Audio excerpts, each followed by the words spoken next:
Well, New York City looks more like Gotham City every day. Just today, the CEO of UnitedHealth was fatally shot in the chest on his way to an investor meeting in downtown Manhattan, Midtown Manhattan, rather.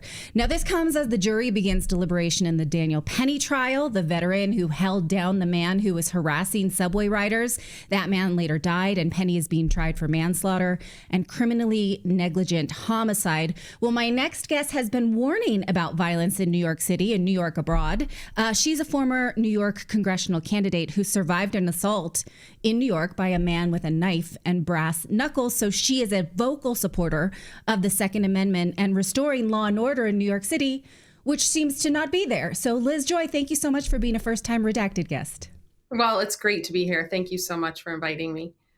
Yes. So what is your assessment of this attack in New York City? I was looking at that. You talk about Brian Thompson, this morning. It's lawlessness. We do have lawlessness in New York City. I was watching the press conference that the New York Police Department just did moments ago, and they were saying that they do actually believe that this is a targeted attack, sadly. So when he came out, was outside of the hotel, he was purposely, they believe, gunned down, which is very sad. And they tried to revive him, the police said, and he died at the hospital. So this being a targeted attack is sad. Nobody has any idea what the motive could be at all. But New York City right now, overall, crime is rampant. We know for a fact that we have over roughly 60,000 illegal aliens that are in fact violent criminals. The 60,000, they are violent criminals. They are running all over the city. It's catch and release because of bail reform, and they're not being deported. This is on top of, Kathy Hochul's refusal to repeal bail reform, which has skyrocketed crime. It's a dangerous place to be. It's a very dangerous place to be. And yet just today, I don't know if you saw this, but Mayor Eric Adams posted on X that crime is down. Subway crime is down. Transit crime, homicide, robberies down by 7%. So do you think this has to do with the change in the way that this is reported due to the new FBI protocol, or is this fuzzy math? I don't understand why he would say it's down. Is he reporting down from the fact that these people are not going to jail? Because that I would believe. So, people are not being put in jail. They're just giving them a ticket to reappear. Many of these people are repeat offenders. I do not know why he would say that it's down. When is it down? Is it down just since President Trump won election on November 5th? And he now, Mayor Adams has said that he wants to work with, the Trump administration against what Kathy Hochul has said she will do. So I'm not really sure what dates he's using that it's down, because to me, no, crime is not down. It's actually it's increasing, and we have very active gang members who are all over the streets, and New Yorkers have been terrified. Right. So he's saying down from November 2023. And again, we've seen how the FBI crime statistics are not reliable because the change of reporting. And something one of my favorite economists, Thomas Sowell, says is people don't live in the aggregate. So even if it's down, people are still afraid of crime because this is the way that they're living. So I wanted to ask you a little bit about your experience in 2018 and how that prompted you to be a vocal supporter of the Second Amendment and restoring law and order in bail reform, and why that has become your platform.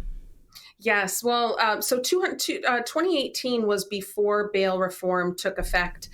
Bail reform went into effect in 2019. So in 2018, August 30th of 2018, I was a customer in a very well-known salon here in the area. And I was in there literally just getting my nails done with the person that I had been going to for a long time. And a man came in who had a knife and brass knuckles. We were the only ones in the room at the time. The salon side was filled, but the manicure pedicure room, we were the only ones in there. And and he stabbed her and began to beat her with the brass knuckles and tried to kill her. It was an attempted murder. My experience was at the time I jumped up. It happens in seconds. I jumped up from the table and ran to get something that I could defend her with.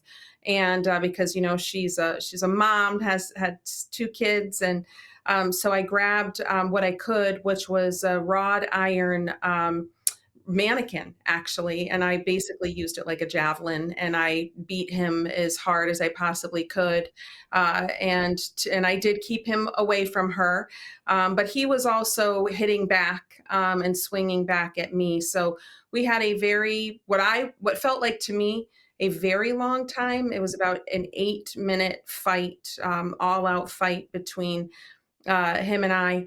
And while the police, arrived, and the police were wonderful, but he was pushing, and I, was pushed down and fell down. She was unconscious at this point in a matter of seconds from the time he had stabbed her multiple times. I was, had run out and come right back into the room. He had done a lot of damage. He had done a lot of damage. She sustained 2 life-saving surgeries. She survived. I'm so thankful for that. He ended up getting 25 years in maximum security prison, and I went through 4 months of physical therapy recovery. I sustained some blunt force trauma to my knees, and was on a cane for weeks, and then some crutches as well. But I fully recovered. She fully recovered, and very thankfully, he is serving time. And but there are other people that are not that don't have the outcomes that we did, where these people are put away, and that's the case with bail reform. I mean, that's like Big Little Lies. That's an amazing story. I can't believe you had the wherewithal to find something like that. So, brava to you. That's impressive and horrible. But if we take that as, well, let's compare it to the Daniel Penny story. So it was someone who was threatening riders on the subway. He took action, and now he's being charged with murder and criminally negligent homicide. Had you killed this man, can you see how you might have faced something similar? And what's your take on that trial? Yes, actually, I will tell you, at the time, I was not a licensed, concealed carry pistol permit, holder at the time here in New York. I will tell you, I am now. And Right. I am now because, life, when you're in a life and death situation, seconds matter. So people have asked me, what would you have done? Would you have tried to shoot him? Would you have tried to? I don't know, because I didn't have that at the time. I just used what I could. So I don't really know. It's hard to say. However, when I think about Daniel Penny, again, he's a good Samaritan. He stepped in. There were very active threats on the subway. He sat back. He was watching. He was perceiving what this person was saying. He was perceiving the reactions of the people that were riding the train. They're in a very closed car, right? There's no way to get out. And this person is increasingly making threats. And the riders are increasingly becoming more and more afraid. And like a good Samaritan, he stepped in and he restrained him. I'm sure as a trained Marine, he probably knew of other ways that he could have stopped a life if he wanted to, but he was stopping somebody from carrying out a plan that this person was actively talking about that they were going to carry out. And Mhm. and I think he did the right thing. What are you supposed to do? Be like so many other people that stand there and just film it and do nothing Right. until somebody is killed? Yes. As stated, he did not know whether he had a gun. He didn't know what kind of weapons were on him, and he stepped in to save other people's lives from harm and assault.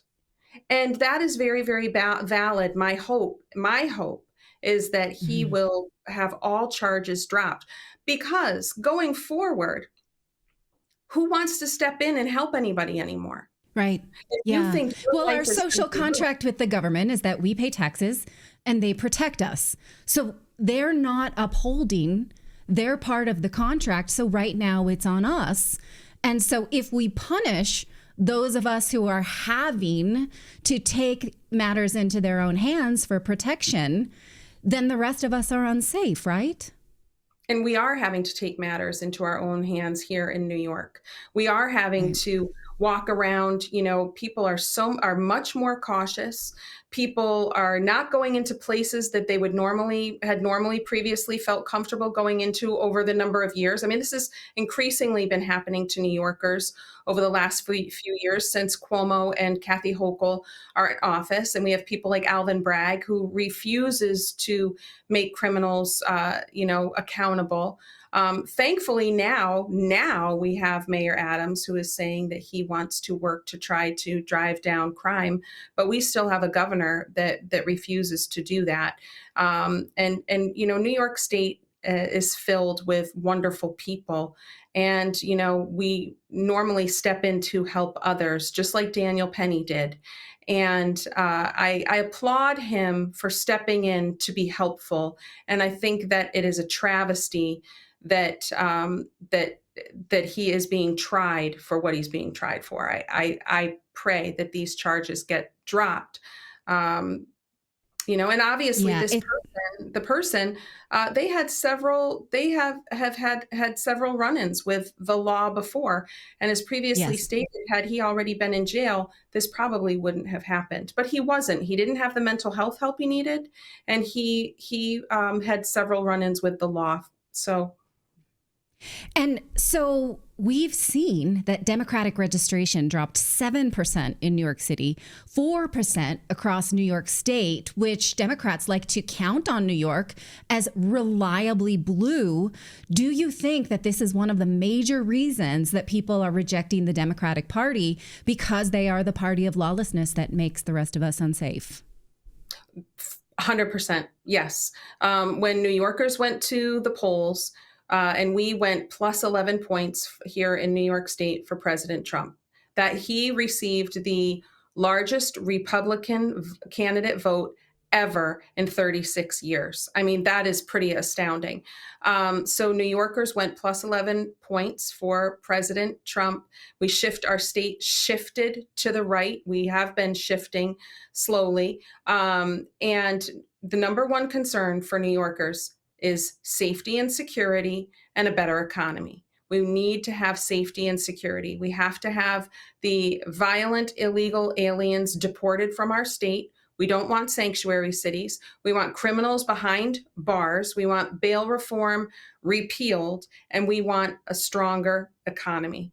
And that is exactly what propelled New Yorkers, along with what I will say, very far left legislative agenda coming down on for gender transitions for our, for children and minors, which is happening here in New York State. It's one of the number one states in the country besides California.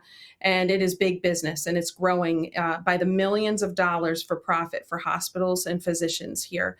And so that was the other thing that New Yorkers turned up and went for. But it was safety and security first. And we want criminals behind bars. So interesting. Well, thank you for sharing your story. Your perspective is unique and also just incredibly inspiring. So you can follow Liz Joy at Liz Lemery Joy on X. Again, she's a former New York congressional candidate and an advocate for public safety. So it's a pleasure to meet you. Please come back on Redacted anytime. Thank you so much. Great to be here.